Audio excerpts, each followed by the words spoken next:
Hello, আসসালামু আলাইকুম। আশা করি আপনারা সবাই ভালো আছেন। আমাদের মধ্যে অনেকেই স্পেনে ওয়ার্ক পারমিট নিয়ে যেতে আগ্রহী।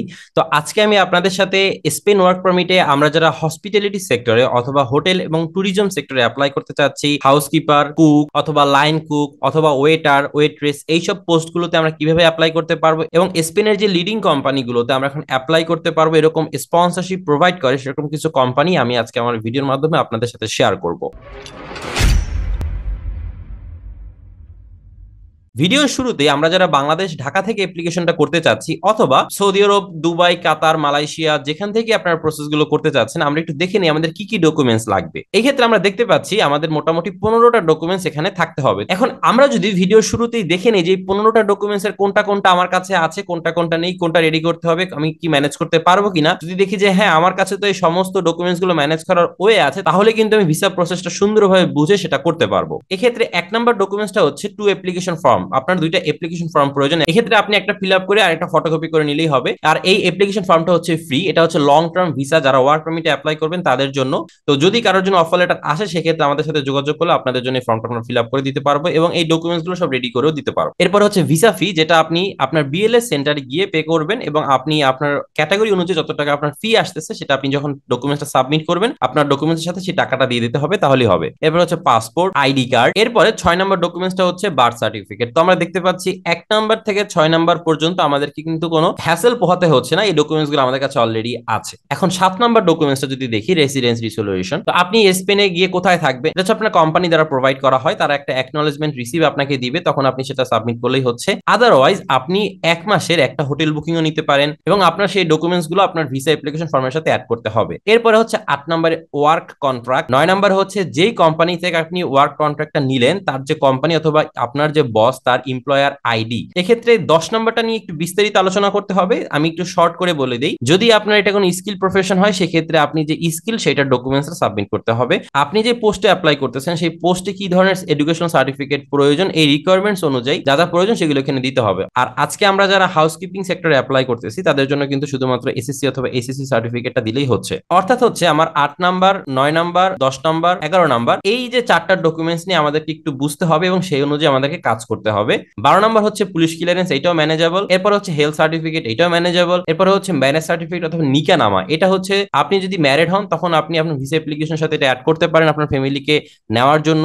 আপনি ম্যারিড সেটা জানিয়ে গেলে আপনি যাওয়ার পরে তাদেরকে ইজিলি সেখানে নিতে পারবেন। এরপরে হচ্ছে আপনি যদি এইখান থেকে কোনো ডকুমেন্টস সাবমিট করতে না পারেন, অর্থাৎ দেখা গেল যে আপনার কাছে এডুকেশনাল সার্টিফিকেটটা নাই, তো এডুকেশনাল সার্টিফিকেট নাই এটা আপনি কেন সাবমিট করতে পারতেছেন না সেটা একটা এক্সপ্লেনেশন লেটার এখানে দিতে হবে।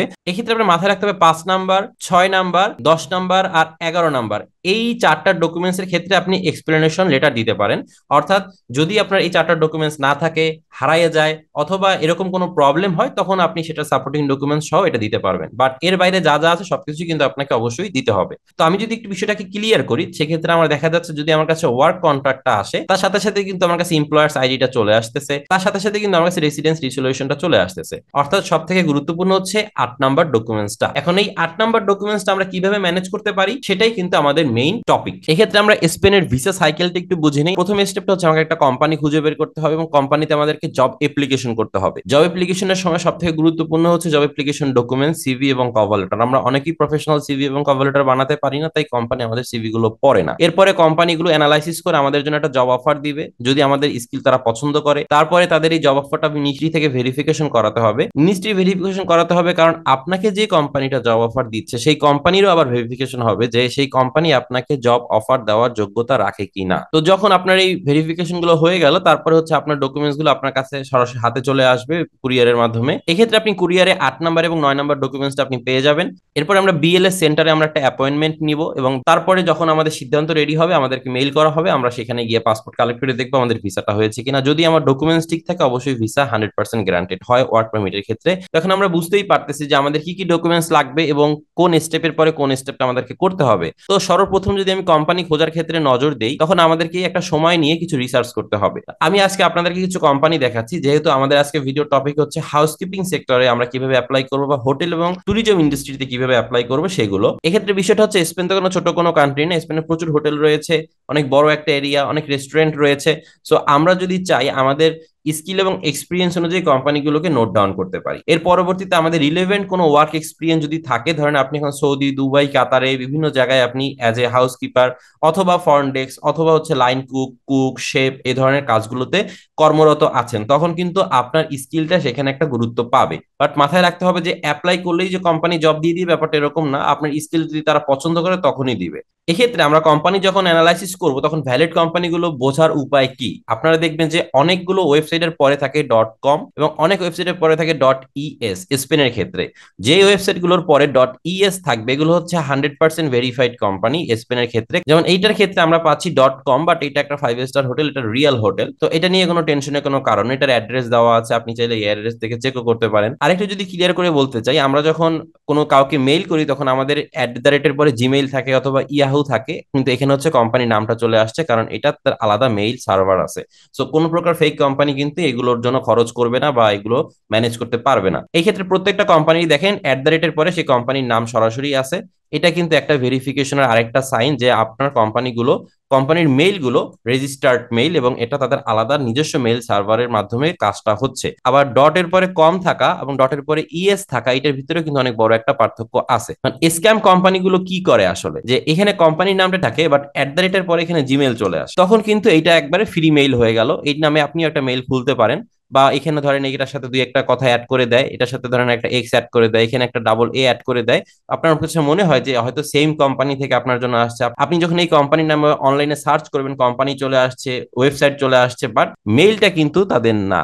যখন আপনার কাছে এই ডকুমেন্টস গুলো আসতেছে তখন কিন্তু মেইল অ্যাড্রেসটা চেঞ্জ হয়ে যাচ্ছে। তো এইটা মাথায় রাখতে হবে এবং নিজে যখন অ্যাপ্লাই করবেন এই বিষয়গুলোকে মাথায় রেখে অ্যাপ্লাই করা যায়, তখন আর আপনি স্ক্যামের শিকারটা হবেন না। এখন অ্যাপ্লিকেশনের জন্য আমার প্রয়োজন হচ্ছে সিভি এবং কভার লেটার। এখানে আমি এক সৌদি প্রবাসী ভাইয়ের জন্য অ্যাপ্লাই করে দিয়েছি। সে এখন সৌদি আরবের একটা রেস্টুরেন্টে as a front desk officer হিসেবে কাজ করতেছে এবং তার আরো অন্যান্য রেস্টুরেন্টে কাজ করার এক্সপিরিয়েন্স আছে এবং তার সিভিটা আমরা তৈরি করেছি।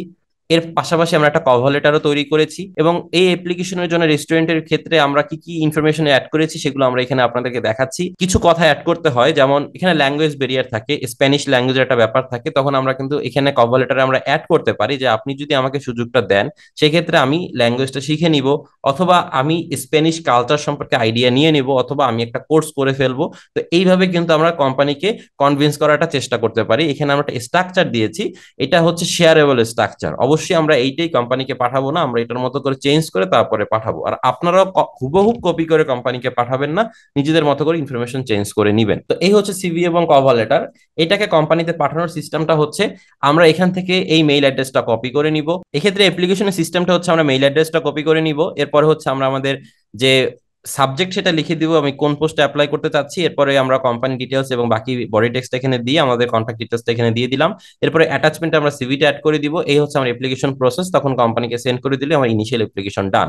এই ক্ষেত্রে কোম্পানিতে অ্যাপ্লিকেশনের আরেকটা অপশন হচ্ছে সরাসরি কেরিয়ার অপশন থেকে অ্যাপ্লাই করা। প্রত্যেকটা হোটেলেরই একটা কেরিয়ার অপশন থাকে যেখান থেকে আপনারা জব অ্যাপ্লিকেশন করতে পারবেন। তাদের অনেকগুলো লোকেশন তারা শো করতেছে, কারণ একটা 5 স্টার বা এই ধরনের বড় ইন্টারন্যাশনাল কোম্পানিগুলো বা হোটেলগুলোর অনেকগুলো ব্রাঞ্চেস থাকে অনেকগুলো কান্ট্রিতে।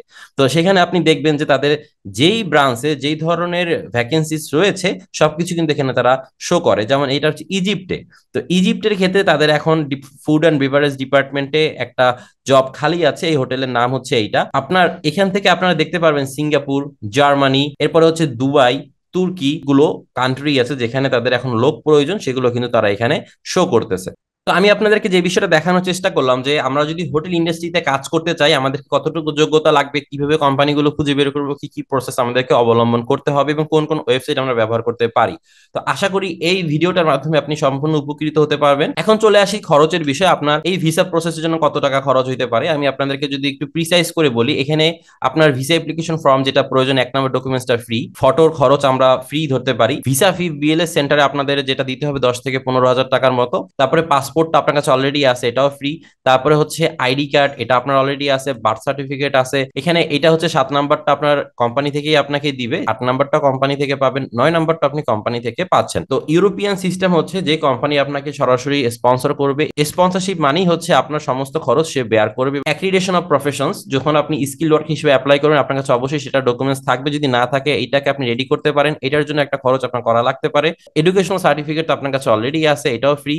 তারপরে পুলিশ ক্লিয়ারেন্স সার্টিফিকেট 500 টাকা, এটাও ফ্রি ধরলাম। হেলথ সার্টিফিকেট 4 থেকে 5 হাজার টাকা, 10 হাজার টাকাও যদি ধরি। ম্যারেজ সার্টিফিকেট নিকেন আমার 2 হাজার টাকা। Explanation letter free. তারপর হচ্ছে আপনার এয়ার টিকিট এবং অন্যান্য ডকুমেন্টস তো থাকেই। আপনি কোন কোম্পানিতে অ্যাপ্লাই করতেছেন, কোম্পানিটা ভ্যালিড কিনা, অ্যাপ্লিকেশনের আগেই আপনাকে এই বিষয়গুলো চেক করে, এখানে যে বিষয়গুলো আমি দেখিয়েছি এগুলো চেক করে তারপরে অ্যাপ্লাই করতে হবে। অ্যাপ্লিকেশনের পরে তারপরে চিন্তা করবেন যে কোম্পানি ফেক না অরিজিনাল না ভ্যালিড না কি, এটা কিন্তু কোনো কাজ হবে না। অ্যাপ্লিকেশনের আগেই আপনার বুঝতে হবে যে কোম্পানিটা কি ভ্যালিড কিনা। তো এই হচ্ছে সম্পূর্ণ প্রসেস। তো আশা করি ভালো থাকবেন, সুস্থ থাকবেন, আমার চ্যানেলের সাথেই থাকবেন। ধন্যবাদ।